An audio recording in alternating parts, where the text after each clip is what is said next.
London has no shortage of ghosts. Some are remembered by name.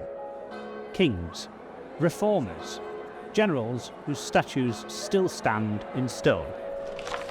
Others linger without a face, without a grave, without an ending. In the autumn of 1888, fear took hold of the East End of London. Not the distant fear of war, and not the slow fear of hunger, but the fear of something closer. Something human. Something walking the same streets. For more than a century, one question has refused to die. Who was Jack the Ripper? But perhaps that question has led us in the wrong direction.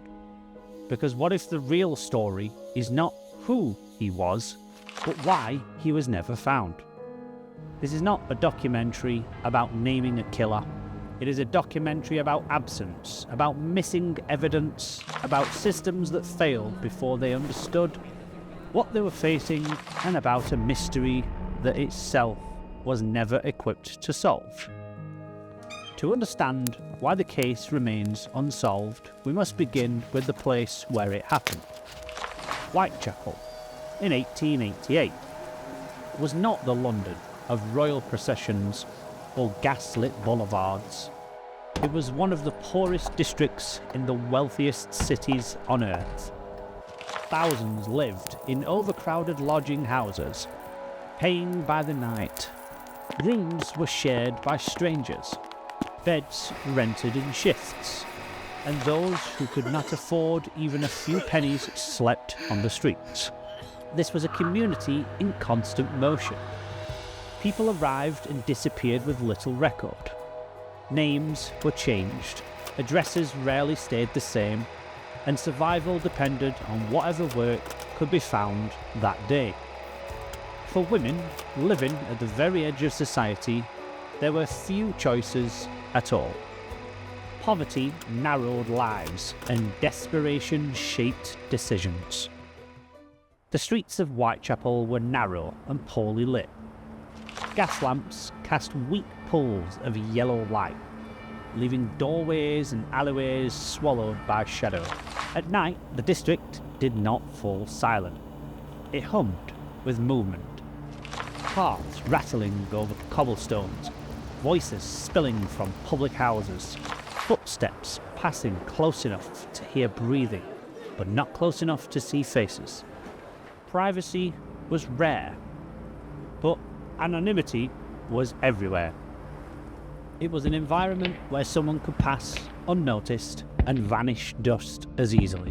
When the first body was discovered in late August of 1888, there was shock, not disbelief. Violence was tragically common in the East End. Deaths from drink, disease, and assault filled the coroner's records.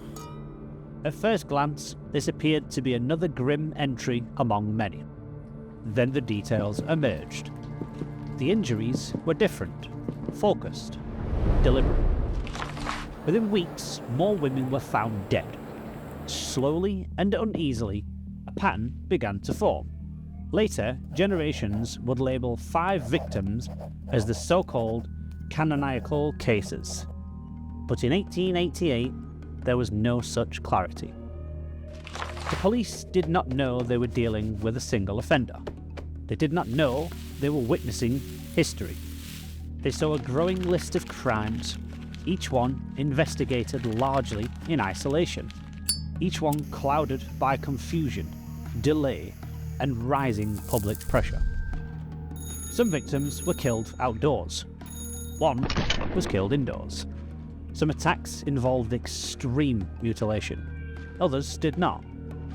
Even today, historians debate whether all the murders should be linked at all.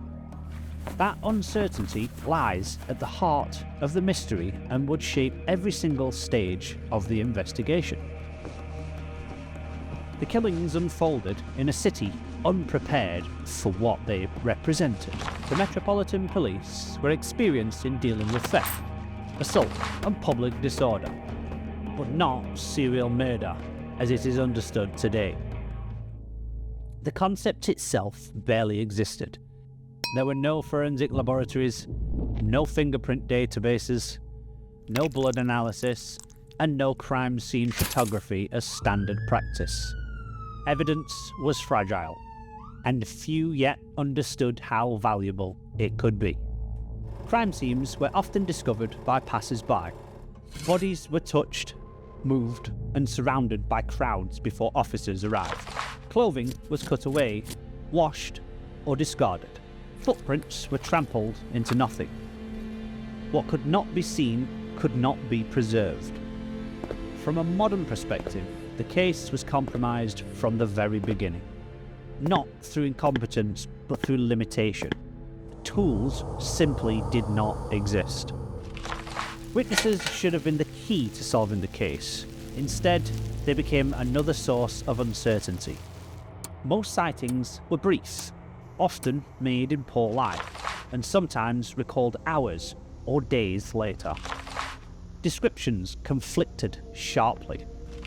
One witness reported a man with a mustache. Another described a clean-shaven face. Some heard a foreign accent.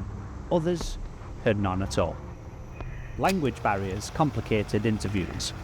Alcohol blurred memory, and fear reshaped perception. Once newspapers printed a description, it spread faster than the truth. People began to remember what they had read rather than what they had seen. As fear grew, so did public attention. This was the age of mass newspapers, and competition for readers was fierce. Sensational stories sold papers, and the murders became more than crimes, they became headlines. Somewhere along the way, the killer was given a name: Jack the Ripper. That name changed everything. It transformed a series of murders into a single, terrifying figure. A shadow with intent, personality, a legend in the making. Letters began arriving at police stations and newspaper offices by the hundreds. Some claimed to be from the killer. Others offered false confessions, and many were crude hoaxes. Each one had to be read. Each one had to be considered. Time was wasted, focus was lost, and the investigation became entangled with myth almost as soon as it began. What survives from this period is not a clear trail of evidence, but fragments. Police reports, inquest transcripts, and newspaper articles filled with rumour and contradiction. Documents that raise more questions than they answer. Later, officials would write a memoranda naming suspects.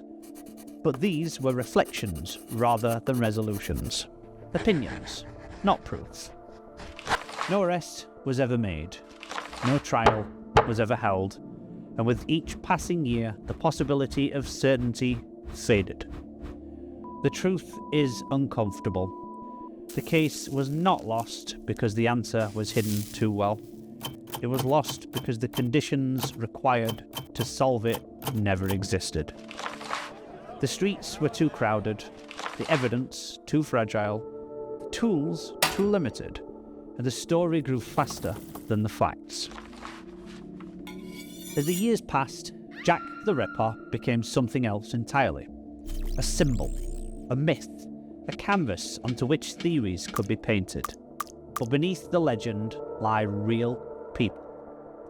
Women whose lives were brief, difficult, and largely forgotten. They were not characters in a mystery, they were human beings, lost in a time that could not protect them and could not explain their deaths. The question, then, is not why we have failed to solve the case. The real question is whether it was ever truly solvable at all. And to answer that, we must look not at the suspects, but at the investigation itself. At the evidence that never survived, the methods that did not yet exist, and the myths that replaced certainty. In the end, the most important figures in this story are not suspects, They are the victims. Women whose lives were shaped by poverty, instability, and a society that offered little protection. Their names are often spoken, but rarely explored. Their struggles acknowledged briefly, then set aside in favour of speculation about the man who killed them. Yet they were more than footnotes to a mystery. They were daughters, partners, neighbours, survivors of hardship, long before they became victims of violence. The case remains open, not as a challenge to be solved, but as a lesson to be understood. A reminder that certainty is fragile, that myths grow easily, and that history does not always provide answers, only consequences.